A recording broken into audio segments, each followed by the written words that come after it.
Hey guys, how's it going today? Today here at D-Ray's shop, I'm going to show you fellas how to do a cam chain adjustment on some of the older Honda ATVs, the ATC-185Ss, 200Xs, Big Red, TRX 200, that older single-cylinder engine family that they've made since back in the frickin' Stone Age. You know, they're good old motors, but the old cam chain adjustment system on them was kind of poor. Unless you knew exactly how to adjust it, it was just almost impossible to get the things to work like they're supposed to do. So I'm going to show you how you can do it. You're only going to need one little special tool, and it's probably going to cost you less than $1. So let's get at it, boys. I'll show you how to get her done.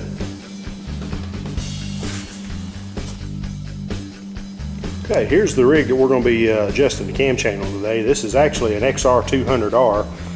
That's your little cam chain adjuster right there, and I'll show you how that works here in just a moment.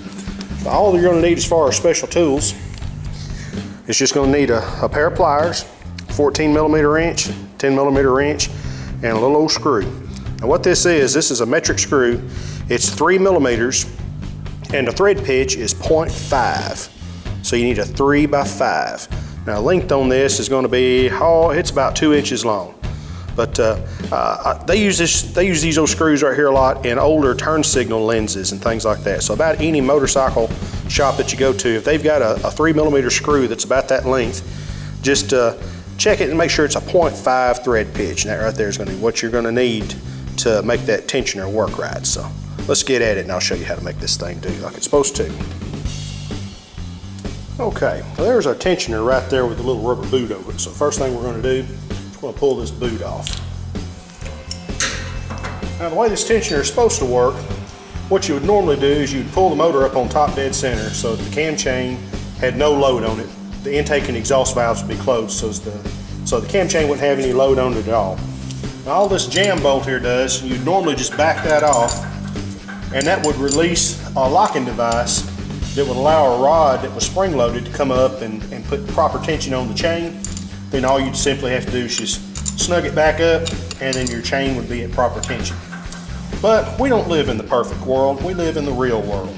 And so the reality of this is what happens is that locking device gets jammed in there. So when you back this adjuster nut off, basically nothing happens, your cam chain stays loose and it's just in there flopping and making all kinds of racket. So that's where this little bolt comes in. So what you do is you back that little bolt off and just remove it. And we're going to set it aside. It's got a little sealing washer on it. You want to be sure that you don't lose that.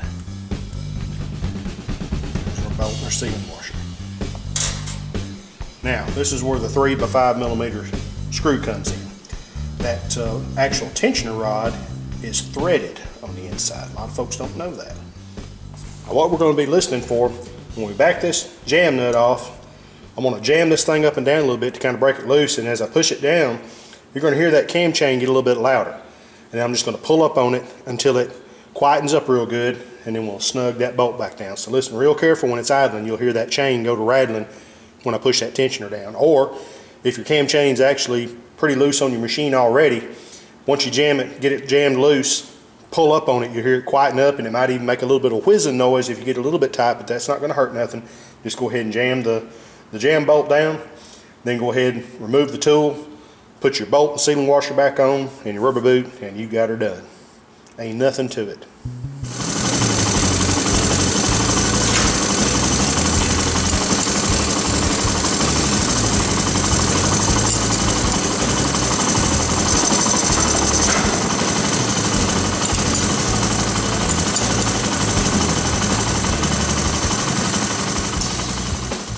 Well, alrighty guys, well that's going to wrap up another edition of D-Ray's Shop. Hope you found the information helpful, and if so, drop me a comment down below in D-Ray's toolbox. And as always, appreciate y'all watching. Y'all have a good one. We'll see you next time around.